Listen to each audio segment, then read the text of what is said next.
우리 빌립보서 강해 계속해서 이어가고 있습니다. 오늘 빌립보서 2장 1절에서 4절까지 말씀으로 하나됨을 이루기 위하여라는 제목으로 말씀 함께 나누겠습니다. 따라할까요? 하나됨을 이루기 위하여.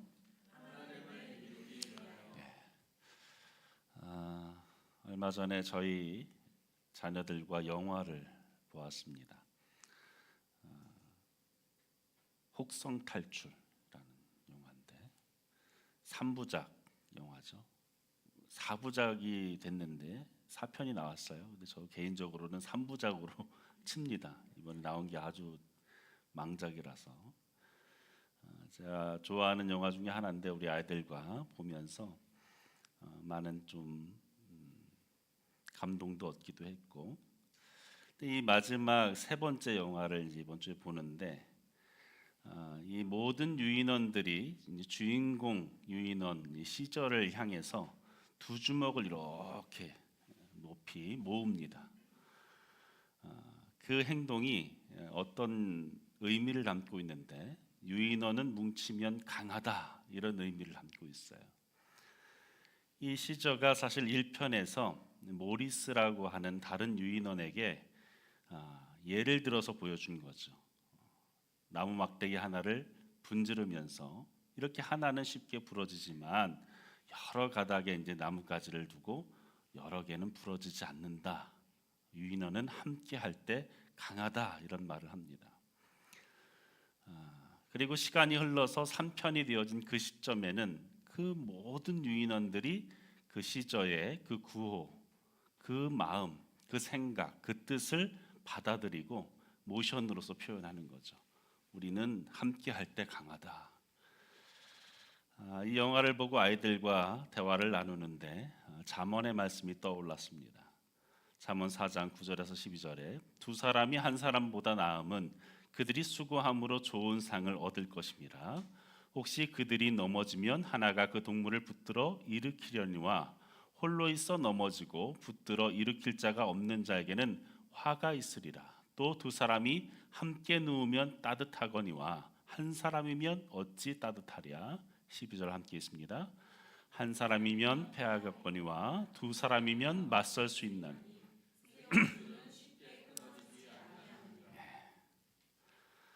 여러분, 힘의 역학 관계를 아실 겁니다. 힘은 언제나 더해질 때 강해집니다.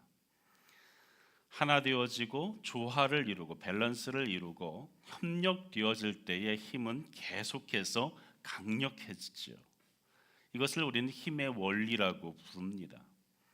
하지만 아무리 힘이 많아도 분열되어지고 밸런스를 갖추지 못한다면 각자가 가진 능력이 아무리 특출나다 하더라도 그것은 큰 능력을 발휘할 수가 없습니다.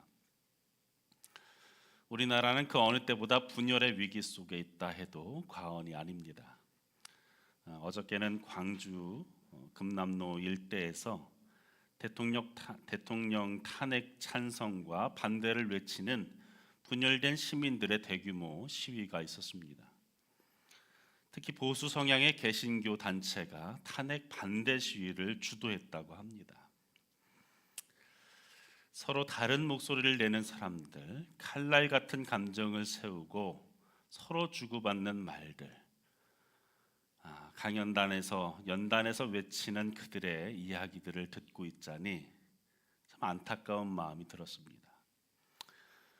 또 경찰 차벽을 사이에 두고 탄핵을 반대하는 측이 온갖 욕설과 혐오스러운 말을 퍼부었고, 이에 질세라 탄핵을 촉구하는 측에서도 욕설로 되받아칩니다.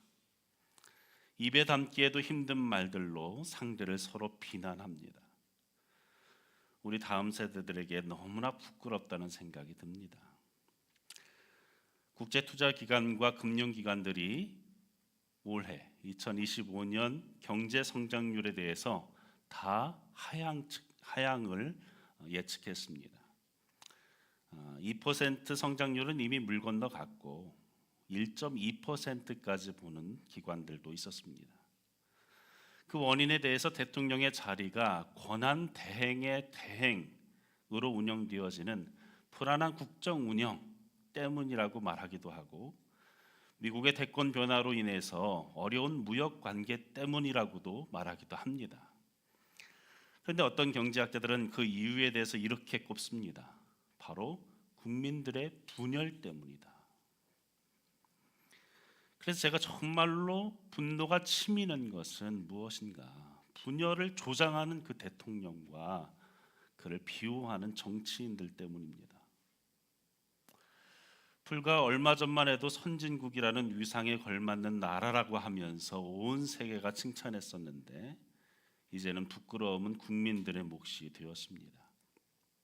그런데 여러분, 이러한 분열은 신앙인 안에서도 나타나는 모습입니다. 교회 안에서조차 분열과 다툼 속에서 서로가 하나 되지 못하는 것을 우리는 보지요.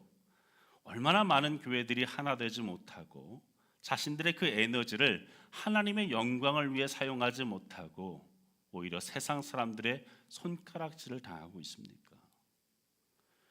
우리가 계속 살펴보고 있는 이 빌립보 교회 안에도 그런 분쟁, 나뉘어짐, 다툼이 있었던 것 같습니다.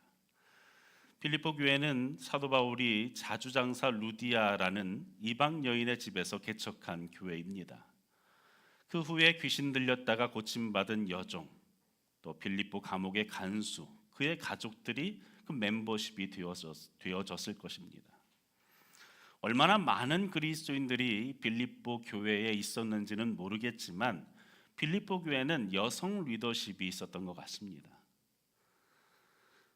한국 교회도 그렇지만 이 여자들의 리더십이 대단합니다. 한국 교회는 여자들이 세웠다 해도 과언이 아닐 정도로 지금도 비율적으로 여성들이 많잖아요. 남자들은 뭐 하고 있는지. 여성이 남자들보다 더 세밀하고 또 모성적이고 더 이 관계적이고 한 부분이 오늘날의 교회를 견고하게 세워갔다고 생각합니다. 그런데 이 여자들에게 있어서 또 단점이 있죠. 말이 많아요. 그래서 바울도 여자들은 교회에서 잠잠해라 이렇게 얘기를 하잖아요. 말이 많은 것이 장점인데 그게 단점이 되기도 하죠. 셈이 많고 질투가 많은 두 여인이 빌립보 교회 안에 있었던 것 같습니다. 아마 서로 잘해보고자 하는 열정이 있었던 것 같아요. 그러나 그들 안에 다툼이 일어난 것이죠. 그래서 바울이 그들의 이름을 거론하면서 우리가 후에 보겠지만 빌립보서 4장 2절에 이렇게 얘기합니다. 내가 유오디아를 권하고 순두개를 권하노니 주 안에서 같은 마음을 품어라. 두 여인의 이름을 딱 거론하면서 한 마음을, 같은 마음을 품어라, 하나됨을 이루라 라고 이야기합니다. 그런데 단순히 이 두 여인에게만 하나됨에 대해서 얘기한 것이 아니라는 것이죠. 오늘 우리가 보는 이 말씀, 이 본문 안에서 바울은 빌립보 교회를 향해서 또 오늘날 우리를 향해서도 말하고 있습니다. 우리 2절 같이 함께 다시 읽겠습니다. 시작. 마음을 같이하여 뜻을 합하여 한 마음을 품어. 우리가 읽은 이 개역 성경은 마음을 같이하여 같은 사랑을 가지고 뜻을 합하여 한 마음을 품어 네 개의 구문으로 되어진 문장처럼 보여지지만 실제 헬라어 원문을 보면 두 개 구문입니다.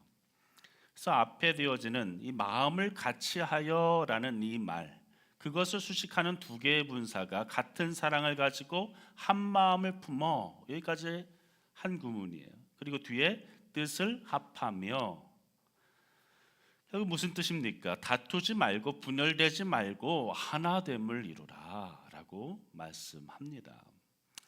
여러분, 사실 이 하나됨이라는 것은 하나님의 속성입니다. 하나님이 어떤 분이신가? 그 하나님은 하나됨의 하나님이세요. 우리는 그 하나님을 어떤 분으로 고백합니까? 삼위일체 하나님 고백합니다. 삼위일체 하나님. 그분의 존재 양식 자체가 일체, 하나됨이라는 거예요. 하나됨을 떠나서는 그분을 이해할 수 없고 그분을 알 수도 없다는 것이죠. 그래서 그분의 형상으로 창조되어진 우리, 그분의 자녀된 우리에게 있어서 하나 되는 것은 우리의 존재 양식이기도 합니다. 왜요? 우리가 그분의 형상으로 지음받았고 그의 형상으로 회복되어져야 하기 때문에 우리의 존재 양식은 하나됨이어야 한다라는 것이죠. 하나님이 이 땅 가운데 가정을 세우실 때 남자와 여자가 다르지만 둘이 하나가 되게 하셔서 한 몸을 이루게 하셨습니다. 교회도 예수님이 몸이시고 우리가 각각의 지체가 되어져서 한 몸의 공동체가 되어졌죠. 한 가족, 한 시민, 한 성전으로서 지어져 가게 하셨습니다. 하나 되게 하는 것이 하나님의 뜻이고 하나님이 원하시고 하나님이 기뻐하시는 것이다 라는 것입니다. 그래서 4절의 하반절 말씀에 보면 뭐라고 말씀합니까? 나의 기쁨을 충만하게 하라. 나의 기쁨을 충만하게 하라. 사실 이 4절에 나의 기쁨을 충만하게 하라 이 구절은 2절에 포함되어져 있습니다. 원문에 보면 그러니까 오늘 본문의 주동사와 같은 것인데 나의 기쁨을 충만하게 하라. 무엇을 통해서? 하나됨으로. 너희가 하나가 되어지면 나의 기쁨이 충만하게 될 것이다. 오늘 이 말씀을 주시면서 오늘 본문 말씀을 자세히 들여다보면 상당히 재미있는 구조가 있는데 바울은 무턱대고 너희가 하나가 되어라 라고 이렇게 얘기하지 않아요. 먼저 왜 우리가 하나가 되어야 하는지 그 이유에 대해서 얘기합니다. 하나됨의 이유, 그 근거에 대해서 얘기하고 그 다음에 우리가 그러면 어떻게 하나가 될 수 있는가에 대해서 얘기합니다. 그래서 오늘 말씀에는 두 개의 큰 기둥으로 말씀을 이해했으면 좋겠습니다. 하나 되라라는 명령 앞에 왜 우리가 하나 되어야 하는가? 우리가 어떻게 하나 될 수 있는가? 우리 1절 말씀 같이 읽어볼까요? 시작. 그러므로 그리스도 안에 무슨 권면이나 사랑의 무슨 위로나 성령의 무슨 교제나 긍휼이나 자비가 있거든. 본문의 시작을 보면 1절 앞에 A라는 말로 시작해요. 만약 무엇이면 이런 말이에요. 만약 무엇이면 조건절이죠. 그런데 이 조건절이기 때문에 뭔가 부족해 보이는 것처럼 보이지만 그런 게 아니라 긍정적 의미에서 이 조건절을 쓰고 있는 거예요. 직역하면 그러므로 만일 그리스도 안에 어떤 권면이 있으면, 만일 어떤 사랑의 위로가 있으면, 성령의 무슨 교제가 있으면, 만일 어떤 긍휼과 자비가 있으면, 이런 조건절이에요. 그래서 네 가지가 있어야 하나됨을 이룰 수 있다라고 얘기하는데 그 네 가지가 무엇입니까? 권면, 위로, 교제, 긍휼과 자비. 긍휼과 자비는 하나로 보여집니다. 이것이 너희 중에 있다면 마땅히 하나가 되어질 수 있다라는 말씀이에요. 근데 여기서 강조점이 있습니다. 무엇인가? 그리스도 안에요. 그러므로 그리스도 안에 이 모든 덕목은 성도 개인의 인격과 어떤 윤리적 규범, 어떤 고상함에 근거한 것이 아니라 무엇을 근거하는가? 그리스도 안에서 그리스도를 근거한다는 것이죠. 그리스도와 연합할 때 우리가 이와 같은 덕목들이 권면과 위로와 교제와 긍휼과 자비가 나타난다. 그러므로 무엇이 있거든 이라는 말에는 예수 안에서 주어졌다 이런 말이에요. 여러분, 우리가 하나 되어야 하는 이유는 다른 것이 아닙니다. 그리스도와 내가 특별한 관계가 되어졌기 때문이에요. 출신, 신분, 학력, 성별, 성격, 연륜, 나이, 신앙의 배경, 개성, 우리는 모든 것이 다 다르잖아요. 그런데 우리가 하나 된다는 것이 가능합니까? 인간적으로 볼 땐 가능하지 않아요. 그러나 우리가 하나 될 수 있다라고 말씀합니다. 그 근거가 무엇인가? 그리스도 안에 거할 때, 그리스도 안에서 우리가 하나가 될 수 있다. 우리가 그리스도 안에 거하기 때문에 우리는 마땅히 그리스도를 중심으로 하나가 되어져야 한다. 우리는 원래 아무 관계 없었던 사람들 아닙니까?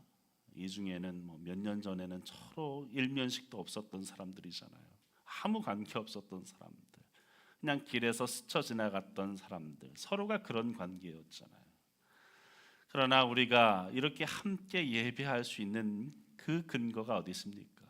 그리스도 안에서 우리가 만나게 되어졌죠.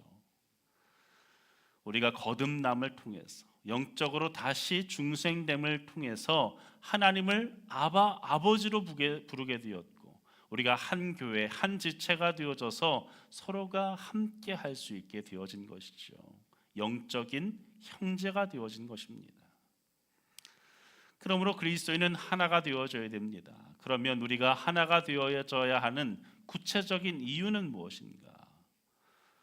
그 네 가지들을 구체적으로 함께 보길 원하는데, 먼저 우리가 왜 하나가 되어져야 되는가? 주님의 계속적인 권면이 있기 때문입니다.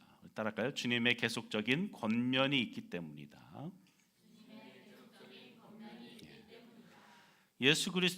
예수님께서 저와 여러분을 향한 계속적인 권면이 있기 때문에 우리는 하나 되어져야 한다. 우리에게 계속해서 말씀하세요. 너희가 하나 되어져야 된다. 주님의 권면입니다. 권면으로 번역되어진 이 단어, 헬라어 단어는 파라클레시스라는 단어예요. 파라클레시스, 많이 들어봤죠? 파라클레시스. 문자적으로는 곁에 부른다, 곁으로 부른다 이런 뜻이에요. 근데 이것이 사용되어질 때는 격려, 권고, 위로, 위안 이런 단어들로 사용되어집니다. 왜 이 단어가 파라클레시스, 이 단어가 왜 익숙한가? 성령님을 일컫는 파라클레토스라는 단어가 이 어근이 같아요. 성령님을 우리가 파라클레토스, 어떤 분이라고 얘기합니까? 옆에서 돕는 분, 위로하시는 분, 이렇게 우리가 부르지요. 성령님과 권면이라는 그 단어가 어근이 같은 거예요. 곧 권면하시면서 돕는 분이신 그 성령님이 우리 안에 내주하시기 때문에 빌립보 교인들은 이미 그리스도 안에서 그 하나님의 하나됨의 권면을 이미 가지고 있다는 거예요. 성령님이 내주에 있으니까 그분의 존재 자체가 권면하시고 위로하시는 것이기 때문에 그분을 모시고 있는 모든 심령에는 그 권면이 담겨져 있다는 것이죠. 주님이 이 땅을 떠나시기 전에 제자들을 위해서 너무나 그들이 안쓰럽고 안타까워서 그들을 위해서 마지막으로 기도하십니다. 그 긴 기도가 요한복음 17장에 기록되어져 있는데, 그 기도의 내용을 자세히 들여다보면 제자들을 위해서 또 우리를 향해서 하신 말씀이기도 하죠. 가장 중요한 기도를 하십니다. 어떤 기도인가? 하나 되라. 요한복음 17장 보시죠. 아버지여, 아버지께서 내 안에, 내가 아버지 안에 있는 것 같이 그들도 어떻게 다 하나가 되어 우리 안에 있게 하사 세상으로 아버지께서 나를 보내신 것을 믿게 하옵소서. 22절 함께 있습니다. 내게 주신 영광을 내가 그들에게 주었사오니 이는 우리가 하나가 된 것 같이 그들도 하나가 되게 하려 함이니이다. 예수님은 그 십자가를 앞두시고 제자들을 향해서 기도하셨는데 무엇을 위해서 기도하셨는가?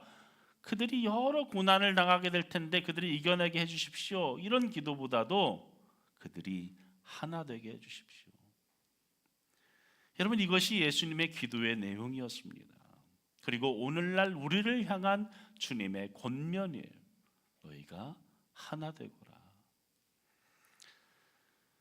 우리가 가정 안에서 부부로 부름받았다면, 부부가 되어졌다면 하나가 되어져야 한다. 가족이 되어졌다면 가정 안에서 하나가 되어져야 된다. 성부, 성자, 성령 하나님이 삼위일체 하나님이듯이 곧 하나의 존재 양식을 가지고 계시듯이 우리가 부부 간에, 가족 간에, 그리고 교회 안에 하나가 되어져야 한다라고 말씀합니다. 예수님이 우리에게 그렇게 당부하시기에 우리는 하나 되어져야 합니다. 두 번째 이유를 사도 바울은 이렇게 얘기합니다. 우리가 왜 하나 되어져야 되는가? 하나님으로부터 오는 그 사랑의 위로가 있기 때문입니다. 할까요? 하나님으로부터 오는 사랑의 위로가 있기 때문이다. 무슨 말씀일까요? 여러분, 하나 되려고 애써 보신 분은 이 하나됨이라는 것이 얼마나 어려운지를 아실 거예요. 부부간에 하나 된다는 게 얼마나 어렵습니까? 메뉴 통일하기도 어려워요. 얼마나 어렵습니까? 같이 잠자고 일어난 시간 맞추기도 어려워요. 습관들을 서로 맞추기도 어려워요. 얼마나 어렵습니까? 나는 막 양말 그냥 막 던져놓고 싶은데 그 꼴을 못 보겠는 사람도 있고, 그냥 편하게 입고 싶은데 그 꼴을 또 못 보는. 저희 아내는 그 이불을, 저는 이불에 위아래가 없다고 생각합니다. 그냥 덮으면 덮는 거예요. 근데 우리 아내에게는 위아래가 있어요. 제가 이 뒤집어서 덮었으면 꼭 와가지고 이걸 막 돌립니다. 근데 이 덮고 있는데 와서 막 억지로 똑바로 해요. 내가 괜찮다고 해도. 예. 그렇게 오랜 동안 해도 괜찮다고 해도 계속 바꿔줍니다. 하나 되기가 얼마나 어렵습니까? 저는 참 감사한 게 저희 아내가 저보다 더 하나 되기에 힘 쓰는 것 같아요. 노력합니다. 이제까지 우리 부부는 20년 가까이 살면서 언성을 높이면서 싸운 적이 단 한 번도 없습니다. 단 한 번도 없습니다. 어떻게 그것이 가능했는가? 한 번도 저희 아내가 제 말에 맞받아친 적이 없습니다. 제가 가끔 짜증나는 투로 말할 때가 있죠. 거기에 맞받아치지 않습니다.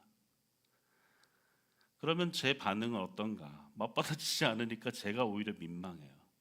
더 이상 할 수가 없는 겁니다. 그러다가 나중에 아내의 눈치를 보기 시작해요. 내가 말한 건 있고, 가서 이제 제가 저자세가 되어져서 막 빌죠. 누군가의 희생이 있어야만 하나 되어짐이 이루어집니다. 하나됨이라는 것은 희생이 있어져야 돼요. 예수님이 우리로 하나 되게 하신 것은 예수님의 희생 때문에 가능한 거예요. 예수님이 우리를 위해서 십자가에서 모든 것을 다 내어주신 그 희생 때문에 우리가 하나 될 수 있는 거예요. 우리가 부부간에 또 가정 안에 교회 안에서 하나 되는 것도 누군가 희생해야 됩니다. 이렇게 말하면 왜 나만 맨날 희생합니까? 라고 생각할 수도 있어요. 하지만 다 나만 한다고 생각할 수 없습니다. 누군가는 나를 위해 참고 있어요. 인내하고 있어요. 나만 희생한다고 생각하지 말고 모두가 나를 참고 견디고 희생하고 있음을 인정하고 바라봐야 합니다. 그리고 나로 하여금 희생할 수 있는 마음을 주시고 그 동기를 주신 것에 오히려 감사해야 돼요. 왜입니까? 하나 되게 하신 일에 나로 하여금 먼저 앞장서게 하신 거예요. 얼마나 감사한 일입니까? 왜 나만 하게 하십니까가 아니라 이 귀한 일에 나를 먼저 사용해 주시니 감사합니다 라고 해야지요. 사랑하는 여러분, 하나 되기 위해서는 누군가 희생해야 됩니다. 누군가가 죽어져야 합니다. 누군가가 고난 받아야 됩니다. 그래야만 하나 될 수 있어요. 하나님께서는 그저 그렇다고 해서 우리에게 하나 되기 위해서 희생하기만 해라, 고통만 받아라 라고 명령하지 않으셨습니다. 우리가 하나 되게 하기 위해서 나를 희생하고 고통을 당하고 아픔을 당할 때 어떻게 하시는가? 성령 하나님을 통해서 우리를 위로하시겠다라고 말씀합니다. 여러분, 세상의 사람들이 주는 위로, 그 말 한마디가 얼마나 고맙습니까? 그러나 성령 하나님의 위로하심을 받아보셨습니까? 정말로 우리의 마음이 공고할 때에, 말씀을 대하고 앉아있는 그때에, 기도할 때, 간절히 기도할 때 하나님께서 내게 주시는, 성령께서 내게 주시는 그 위로함을 받아보셨습니까? 바울은 말합니다. 고린도후서 1장 4절, 우리 함께 읽습니다. 시작. 우리의 모든 환난 중에서 우리를 위로하사 우리로 하여금 하나님께 받은 위로로서 모든 환난 중에 있는 자들을 능히 위로하시는 이시로다. 그분은 우리를 충분히, 능히, 충분히 위로하실 수 있는 분이에요. 모든 환난이 있는 자들에게 능히 위로하실 수 있는 분, 우리의 모든 문제 이해하지 못하는 분이 아니라 능히 위로하실 수 있는 분, 그분이 성령 하나님이시고 우리로 하여금 우리의 곁에서 우리를 위로하십니다. 왜 우리가 하나 되어져야 되는가? 세 번째 이유는 성령의 교제가 있기 때문입니다. 따라할까요? 성령의 교제가 있기 때문이다. 성령의 교제 이렇게 얘기하지만 성령 안에서의 교제 이렇게 번역하면 더 좋을 것 같아요. 성령 안에서의 교제. 우리는 성령을 모시고 있기 때문에 성령 안에서 영적인 교제가 제대로 진행되어진다면 우리는 하나 되어질 수밖에 없다. 교회를 이루는 성도들은 모두 한 성령으로 말미암아 거듭나서 한 몸을 이루고 있기 때문에 사실상 다툼, 분열 이런 개념이 우리에게 어울리지 않습니다. 우리 그리스도인들에게 자체가 다툼과 분열이란 말 자체가 어울리지가 않아요. 왜입니까? 한 성령으로 우리는 교회로 모여졌기 때문에. 교회로 모여진 근거는 성령님 때문에 가능한 거예요. 성령님이 없으면 교회는 존재할 수가 없습니다. 이 땅 가운데 교회의 처음 시작이 무엇을 통해 이루어졌습니까? 마가의 다락방에서 성령님께서 강림하신 그 사건으로 처음 교회가 이 땅 가운데 세워진 거예요. 성령님께서 오셨기 때문에 교회가 존재하는 거예요. 오늘 우리가 오롯이 교회라는 이름으로 모일 수 있는 것은 우리 안에 성령께서 계시기 때문에 우리가 함께 이 자리에 예배할 수 있는 겁니다. 이 성령의 교제를 좀 더 쉽게 얘기한다면 우리 건물을 지을 때 벽돌을 쌓는 것에 비유할 수 있어요. 벽돌을 쌓을 때 아무리 단단한 벽돌이라 할지라도 그것을 잘 쌓는다면 얼마나 쌓을 수 있겠습니까? 한 10개 정도 쌓을 수 있겠습니까? 20개는 어떻습니까? 그 이상 쌓기는 어려울 거예요. 아무리 단단한 벽돌이라도 그냥 쌓으면 쓰러질 수밖에 없죠. 그러나 그 사이사이에 시멘트를 바른다면 어떻습니까? 10개는 물론이고 20개, 100개라도 쌓을 수가 있어요. 시멘트가 굳어져서 결국에 그 벽돌 하나하나가 하나의 벽을 이루게 되어지고 한 건물이 되어지는 것이죠. 바울은 그래서 한 건물로 지어져 간다라고 표현했지요. 여러분, 그것이 성령님이 하시는 일이에요. 그러나 마귀가 하는 일은 그 반대입니다. 마귀가 하는 일은 어떤 일입니까? 나누는 거예요. 분리시키는 것입니다. 서로 이간질시키는 거예요. 처음 아담과 하나님을 분열시켰어요. 이간질했습니다.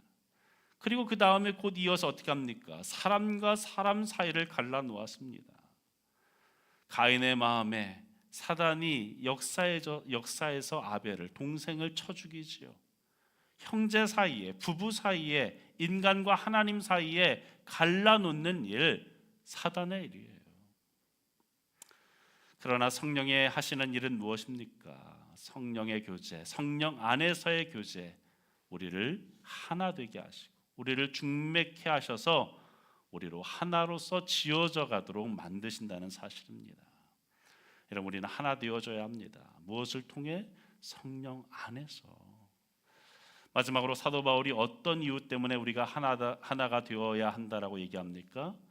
긍휼과 자비가 있기 때문입니다. 따라할까요? 긍휼과 자비가 있기 때문이다. 그리스도 안에서 긍휼과 자비가 우리에게 있기 때문에 우리는 하나 되어져야 합니다. 예레미야 애가에서 예레미야 선지자는 이렇게 얘기합니다. 여호와의 인자와 긍휼이 무궁하심으로 우리가 진멸되지 아니함이니이다. 여호와의 인자와 긍휼 때문에, 그 무궁하심 때문에 우리가 진멸되지 않을 수 있었다. 우리가 존재하는 이유, 여전히 죄로 물들었던 우리, 죄악으로 가득했던 우리가 멸망당하지 않은 이유는 무엇인가? 하나님의 인자하심과 긍휼하심, 그분의 자비하심 때문에 우리는 있을 수 있다라고 얘기합니다. 우리가 그렇게 죄를 짓고도, 우리가 이렇게 부족함에도 하나님 앞에 멸망받지 않고 계속해서 생명을 이어갈 수 있는 것, 영생을 소유한 것, 주님의 백성으로 그분의 자녀로서 살 수 있는 것은 그분의 인자와 긍휼 때문에, 자비하심 때문에 우리는 존재할 수 있다라고 말씀합니다. 사랑하는 여러분, 우리가 왜 하나 될 수 있는가? 왜 하나 되기에 힘써야 됩니까? 우리는 다 긍휼과 자비로 살아가는 존재들이기 때문에 그렇습니다. 잘나서 구원받았습니까? 세상 사람들보다 내가 좀 더 낫습니까? 도덕적으로 내가 더 뛰어났기 때문에 내가 구원받았습니까? 뭔가 이성적으로 복음을 깨달을 수 있는 능력이 있기 때문에 내가 구원받았습니까? 아니에요. 하나님의 인자와 긍휼, 자비하심 때문에 구원받았어요. 그것 때문에 구원받았고 그 은혜를 받았기 때문에 저와 여러분이 이 자리에 있는 거예요. 주님께서 비유로 말씀해 주셨습니다. 1만 달란트 빚진 자의 비유. 두 사람이 있었는데 한 사람이 주인에게 엄청난 빚을 졌지요. 그 빚의 양이 얼만큼이었는가? 1만 달란트. 1만 달란트를 환산하는 여러 가지 방법이 있겠지만 제가 어젯밤에 가장 빨리 환산할 수 있는 방법, 이 달란트는 1달란트는 이 금 34kg 정도가 되어져요. 34kg. 금 34kg. 그러니까 1만 달란트면 얼마예요? 340톤. 그래서 어제 제가 대략 금 시세 13만 5천 원으로 계산을 해보니까 얼마인지 아십니까? 45조 9천억 원. 여러분 1조만 빚져도 어떻겠어요? 1조가 뭐예요? 1000억만 빚져도 어떻겠습니까 여러분? 1000억이 뭐예요? 100억만 빚져도 어떻겠습니까? 아니 10억만 빚져도 못 살 거예요. 살 수가 없습니다. 45조 9천억 원을 빚졌던 사람. 근데 주인이 야 내가 다 탕감해 줄게. 빚 없는 걸로 해줄게. 얼마나 큰 은혜입니까? 얼마나 큰 은혜예요. 그런데 그렇게 은혜를 받고 돌아가다가 자기에게 빚진 사람을 만납니다. 이 사람은 자기에게 얼마를 빚졌는가? 300만 원 빚졌어요. 작은 돈 아니죠, 300만 원. 근데 그 사람 어떻게 합니까? 그 사람을 잡아서 옥에 가둡니다. 자기는 45조 9천억 원을 탕감받았으면서 300만 원 빚졌다고 하면서 그 사람을 때리고 옥에 가뒀어요. 여러분 우리가 왜 하나가 되어져야 됩니까? 우리는 긍휼을 받은 자들이기 때문에 그래요. 긍휼을 받은 자이기 때문에 우리가 하나됨을 위해 희생할 수 있는 거예요. 양보할 수 있는 거예요. 이해할 수 있는 거예요. 너무나 큰 은혜를 받았기 때문에 주님께서 말씀합니다. 너는 1만 달란트를 탕감받았으니 다른 사람에게도 마땅히 자비를 베풀어야 할 것 아니냐. 그럼에도 우리가 남을 비판하고 남의 단점을 지적하고 용서하지 못한다면 그야말로 앞뒤가 맞지 않는 것이죠. 여러분 아내에게 남편에게 자비롭게 대하십시오. 자녀를 긍휼히 여기십시오. 성도 간에 서로 이해하고 관용하고 용서하십시오.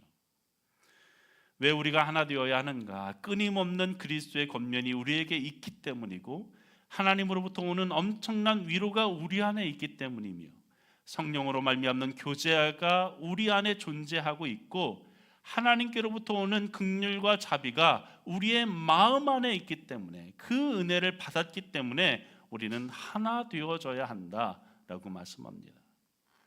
그러면 도대체 구체적으로 우리는 어떻게 하나가 될 수 있는가? 그 방법을 말씀하는데 세 가지로 말씀합니다. 첫째로 그리스도를 중심으로 같은 생각을 품으라고 말씀합니다. 따라할까요? 그리스도를 중심으로 같은 생각을 품으라. 2절 말씀 함께 했습니다. 시작. 마음을 같이하여 같은 사랑을 가지고 뜻을 합하여 한 마음을 품어. 마음을 같이하여. 문자적으로는 생각을 같이하여 이런 말이에요. 생각을 같이하여. 같은 것을 생각하라 이런 말이죠. 다시 풀면 빌립보서에서는 이 생각이라는 단어를 많이 강조합니다. 이 프로네오라는 단어를 10번 이상 강조하면서 이 생각에 대해서 우리에게 얘기하고 있어요. 특별히 그 생각에 대해서 말하면서 같은 것을 생각해라. 단순히 지성적인 요소를 말하는 것이 아니라 더 넓은 의미에서 감정과 태도와 의지적인 모든 것을 총괄한 생각을 말하는 것입니다. 무엇을 생각해야 되는가? 무엇을 한 가지로 생각해야 되는가? 바로 예수 그리스도예요. 예수 그리스도를 생각해야 된다. 성도들 모두가 그리스도 한 분만을 생각하면 마음은 자연히 같아질 수밖에 없어요. 우리가 예수님만을 늘 떠올리는 삶을 살면 그 교회는 하나 될 수밖에 없습니다. 우리가 예수님을 생각지 않으면 반대로 분열되어질 수밖에 없습니다. 사랑의 대상이 일치되어질 때 사랑할 수 있는 거예요. 우리가 결혼을 해서 자녀를 낳잖아요. 자녀를 낳으면 부부간의 사랑이 더 견고해져야 정상입니다. 왜요? 사랑의 대상이 같기 때문에. 자녀를 주신 것은 부부간에 더 사랑하게 하기 위해서 자녀를 주시는 거예요. 자녀를 통해서 세대를 이어가고 하나님의 지경을 넓혀가고 계속해서 믿음의 혈통을 이어가는 목적도 있지만, 부부간 두 사람의 관계를 두고 보았을 때는 자녀를 통해 부부가 더 사랑하게 되어져야 하는 목적이 있다는 것입니다. 그런데 자녀 때문에 싸우는 사람들이 있죠. 에휴, 저건 누구 닮았어 저래. 제가 가끔 농담 삼아 그러거든요. 에이, 누구 닮았어 이러면 저희 아내가 듣고 있다가 그래 나 닮았어. 그래 나 닮았어. 여러분, 자녀를 우리에게 하나 되게 하기 위해서 주셨다는 것을 기억하십시오. 같은 사랑의 대상. 그런데 바울은 얘기하죠. 예수님을 한 대상으로서 사랑하면 하나가 될 수밖에 없다. 바울을 궁극적인 사랑의 대상으로 사랑하면, 베드로를 궁극적인 사랑의 대상으로 사랑하면, 아볼로를 궁극적인 사랑의 대상으로 설정하면 어떻게 됩니까? 파당이 만들어지는 거예요. 우리를 위해 십자가에서 죽으시고 부활하신 그 예수님만이 우리의 사랑의 대상임을 기억하십시오. 그분을 향한 우리의 사랑이 온전케 이루어질 때 우리는 하나 되어질 수 있습니다. 뜻을 합하여 이렇게 얘기하는데, 뜻을 합하여라는 말은 한 호흡, 같은 마음 이런 뜻이에요. 그리스도 안에서 한 지체로서 교회를 이룬 성도들이 각각의 개성이 다르고 출신이 다르고 여러 모습이 다를지라도 한 호흡, 하나 된 호흡을 지녀야 한다라는 것이죠. 영어에서는 이 단어를 유니티라는 단어를 쓰고 있어요. 유니티. 우리가 소위 많이 쓰는 단어 중에 유니폼이라는 단어를 쓰잖아요. 유니폼. 무슨 말입니까? 똑같은 옷을 유니폼이라고 말해요. 교복, 학생들 다닐 때 유니폼이죠. 같은 옷을 입어요. 군복, 군인들이 같은 옷을 유니폼을 입죠. 운동선수들 같은 유니폼을 입어요. 왜 똑같은 유니폼을 입습니까? 겉모습만 같아 보이려고 하는 것이 아니라 조화를 이루기 위해서, 같은 목표를 이루기 위해서 유니폼을 입는 거예요. 서로의 성격이 다르고 의견이 다르고 취미가 다르고 생활 습관이 다름에도 불구하고 조화를 이루라는 것이죠. 예를 들어서 우리는 성가대가 없지만 성가대 안에서 소프라노, 알토, 테너, 베이스가 있으면 거기에서 조화를 이루어야죠. 근데 낑깡거리는 소리를 누군가 낸다면 어찌 좋은 소리가 될 수가 있겠습니까? 그 모든 음이 서로 다른 소리를 내지만 그 네 개의 파트가 하나 되어질 때 우린 그것을 하모니라고 부르죠. 여러분, 우리가 이렇게 하나 되어져야 한다라고 말씀합니다. 우리 에베소서 4장 4절 보시죠. 몸이 하나요 성령도 한 분이시니 이와 같이 너희가 부르심의 한 소망 안에서 부르심을 받았느니라. 주도 한 분이시요 믿음도 하나요 침례도 하나요. 6절 함께 했습니다.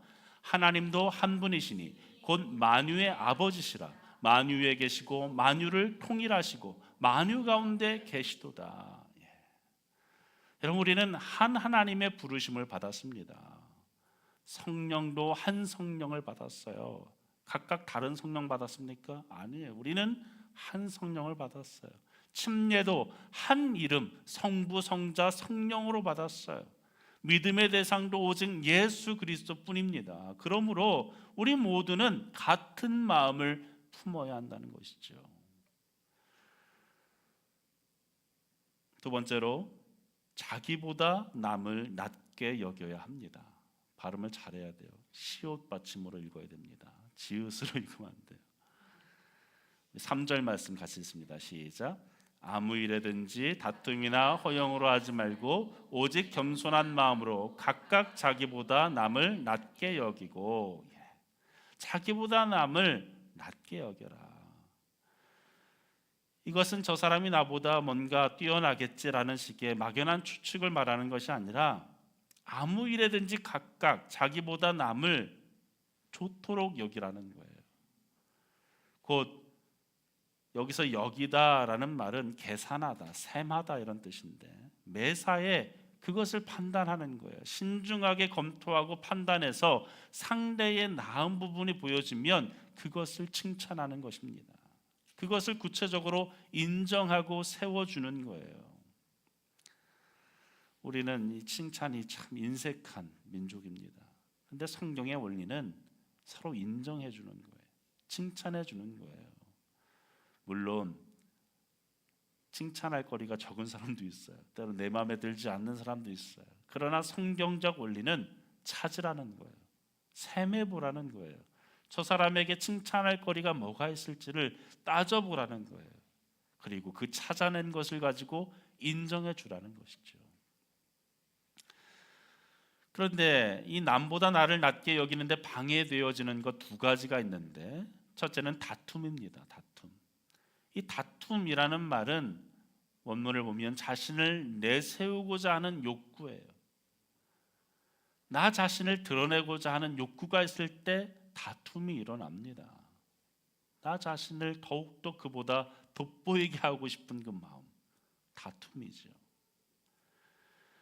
주석가 바클레이는 얘기합니다. 사람들이 서로 다투는 것은 무엇에 열중한다든지 자기의 신앙을 중요시한다든지 자기들의 계획과 제안을 열심히 성취하려고 할 경우이다. 열심히 증가하면 할수록 대립의 위험이 그만큼 더 커진다. 여러분, 자만심을 가진 사람 역시 우월감에 사로잡혀서 다른 사람을 무시하고 멸시할 수밖에 없습니다. 두 번째는 허영이에요. 허영. 허영은 원문을 보면 공허한 망상 같은 거예요. 근거가 없는 어떤 고집을 말하는 겁니다. 허영. 하나님의 영광이 아니라 자만심과 망상에 사로잡혀서 헛된 영광, 자기 영광을 구하면 교회는 하나 될 수가 없는 거예요. 내가 큰 교회에 다녀서 수준 있는 신앙이 되어져야 한다고 생각하고 유명한 목사의 설교를 들어서 내가 고상한 신앙인이 될 수 있다고 생각하는 사람, 허영심이 있는 거죠. 결국에 그들의 본질 안에는 무엇입니까? 자기 영광을 위한 거죠. 나를 돋보이게 하고 싶은 거예요. 교회를 내 브랜드로 만들고 싶고 목사를 자기를 돋보이게 하기 위한 도구로 삼는 거죠. 결국 자기의 허영심 때문에 교회를 하나 되게 하지 못합니다. 그러면 남을 나보다 낮게 보는 적극적인 자세는 무엇이겠습니까? 오직 겸손한 마음으로, 오직 겸손한 마음으로. 첫째도 둘째도 셋째도 오직 겸손한 마음으로. 오직이라는 단어를 주목해 보세요. 오직 겸손한 마음으로.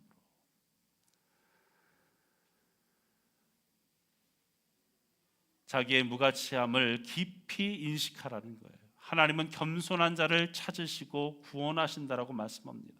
비천한 자의 기도에 귀 기울이시고 은혜를 베푸신다라고 약속하십니다. 어거스틴이 말했습니다.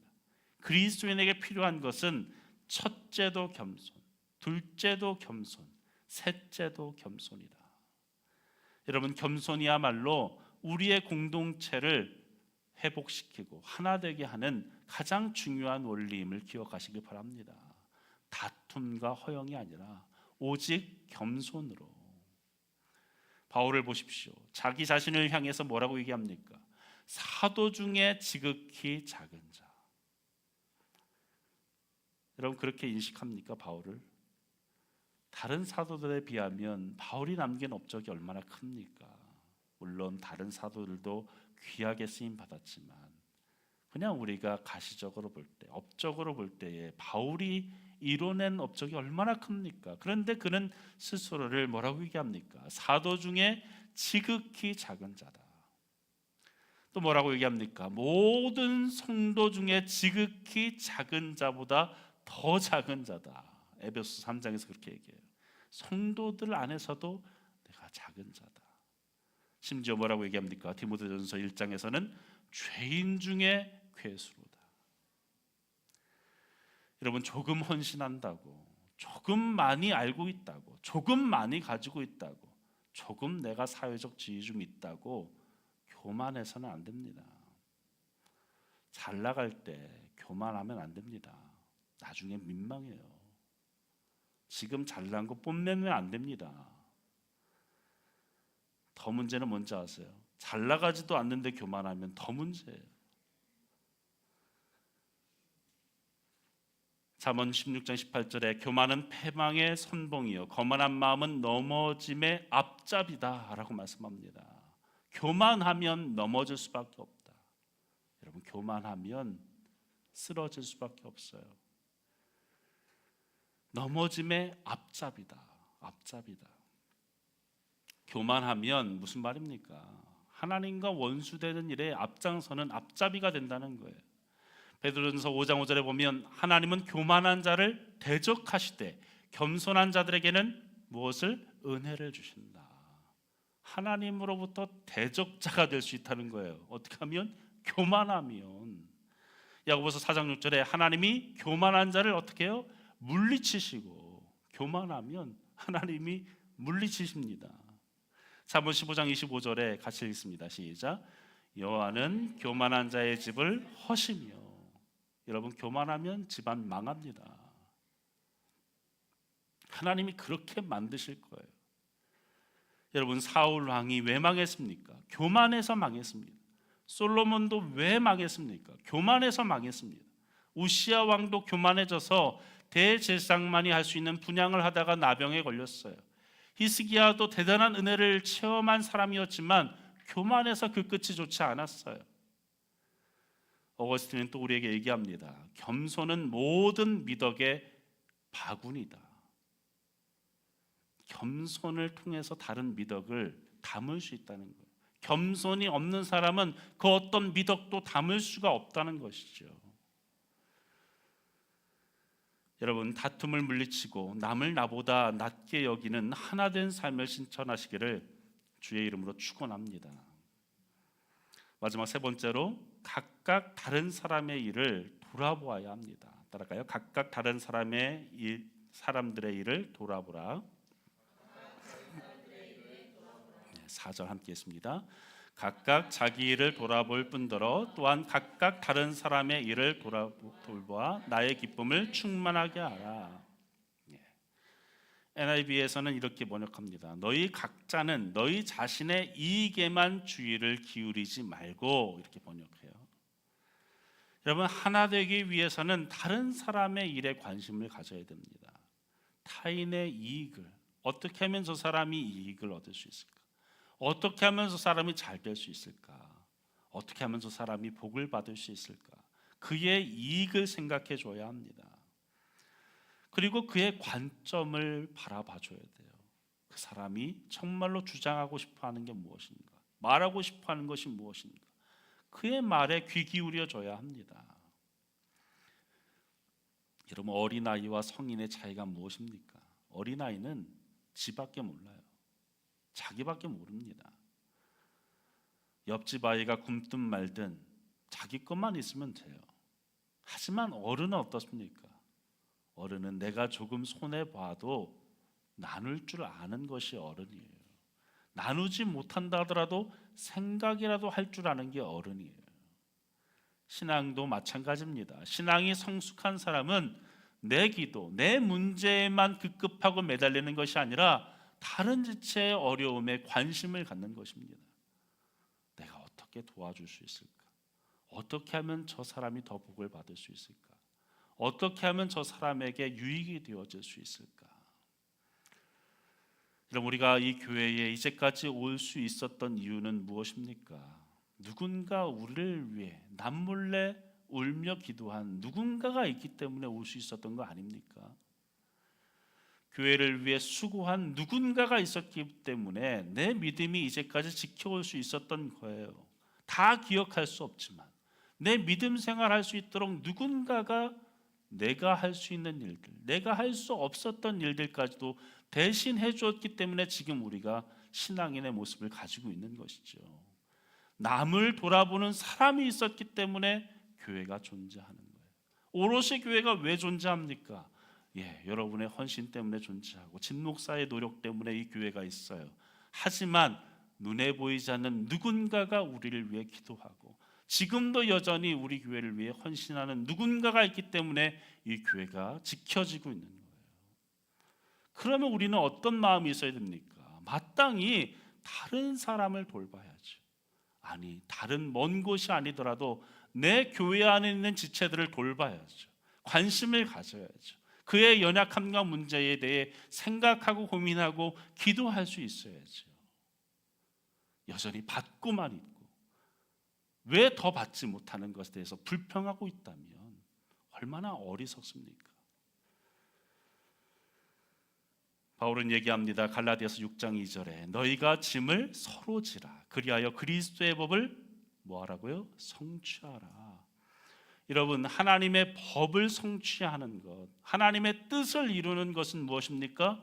우리가 서로 짐을 함께 나누어 질 때 하나님의 법을 이룰 수 있다. 말씀을 이룰 수 있다. 하나님의 뜻을 이룰 수 있다라고 말씀합니다. 여러분, 교회는 하나의 유기적인 몸입니다. 몸에 비유하잖아요. 각각의 지체입니다. 위만 좋다고 건강한 것이 아니죠. 간이 나쁘면 결국 온몸이 망가집니다. 위가 망가지면 온몸이 망가지게 되어져 있어요. 폐가 망가지면 온몸이 망가지는 거죠. 나 한 사람만 잘 산다고, 나 한 사람만 잘 된다고 교회가 건강한 것이 아닙니다. 나는 괜찮은데 저 사람은 왜 저러지? 불평불만할 것이 아니라 애통하고 안타까운 마음을 가지고 내가 무엇을 해줄 수 있는지를 생각해야 합니다. 위가 자기 자랑하면서 내 위 튼튼하잖아, 아이 간 넌 왜 이렇게 부실하냐 라고 해서는 안 된다는 거예요. 나만 관심 갖는다면 결코 하나됨이 이루어질 수 없습니다. 로마서 12장 10절에 형제를 사랑하여 서로 우애하고 존경하기를 서로 어떻게 해요? 먼저 하고, 서로 먼저. 성경에서 다툼을 허용하는 부분이 바로 여기입니다. 서로 먼저 하려고. 로마서 15장 1절에 우리 강한 자가 마땅히 연약한 자의 약점을 담당하고 차기를 기쁘게 하지 아니할 것이다. 에베소 4장 2절에 모든 겸손과 온유로 하고 오래 참음으로 사랑 가운데서 서로 용납하고 평안에 매는 줄로 성령에 하나 되게 하신 것을 힘써 지키라. 로마서 12장 5절 함께 했습니다. 즐거워하는 자들로 함께 즐거워하고 우는 자들로 함께 울라. 그럼 우리가 서로에게 말로 도움을 주고 기도로, 사랑으로, 웃음으로, 물질로서 도움을 주며 살아야 합니다. 그것이 교회예요. 어떻게든 상대방을 세워주도록 노력해야 됩니다. 어떻게 하면 저 사람에게 복이 되어질 수 있는가? 어떻게 하면 내가 저 사람을 인정해 줄 수 있는가를 고민하고 생각해야 합니다. 그러면 구체적으로 어떻게 다른 사람의 일을 돌볼 수 있습니까? 예수님처럼 하면 돼요. 예수님이 하신 대로 하면 됩니다. 1절에 잘 나와 있죠. 그리스도 안에서 권면함으로 다른 사람을 도와주는 거예요. 교회에서 믿음이 약하거나 시험에 빠진 성도가 있으면 소외시키지 말고 그를 불러서 권면해 주는 거예요. 사랑으로 권면해 주는 것입니다. 또 사랑과 위로로 도울 수 있는 것이죠. 그의 마음이 내 마음이 되어지고 그의 마음을 충분히 이해하는 마음으로 품어주는 것입니다. 고통에 빠진 누군가가 있으면 다가가 격려해주고 위로해주는 것입니다. 또한 성령의 교제로서 도와줘야 됩니다. 성령 안에서 하나됨을 이뤄가야 합니다. 서로가 다르지만 성령께서 하나 되게 하신 것을 힘써 지켜가야 합니다. 마지막으로 긍휼과 자비로 다른 사람을 도와주는 것입니다. 예수님이 하셨던 것처럼 1만 달란트를 빚졌지만 그 모든 빚을 다 십자가 위에서 갚아주신 그 은혜로서 우리가 긍휼과 자비로 서로를 관용과 이해하며 수용하며 서로를 받아줘야 합니다. 여러분, 하나된 삶을 사는 것이 우리의 존재 목적임을 기억하시길 바랍니다. 주님의 명령이고 우리의 사명입니다. 우리가 왜 하나된 삶을 살아야 됩니까? 이미 우리가 그리스도 안에 있는 사람으로 그리스도의 권면과 사랑의 위로 성령의 교제나 긍휼이나 자비를 이미 다 받았기 때문입니다. 그리스도를 중심으로 같은 생각을 품고 나보다 남을 낮게 여기고 다른 사람의 일을 돌아보는 우리 오롯이 공동체가 되어지기를 주의 이름으로 간절히 축원합니다. 기도하겠습니다.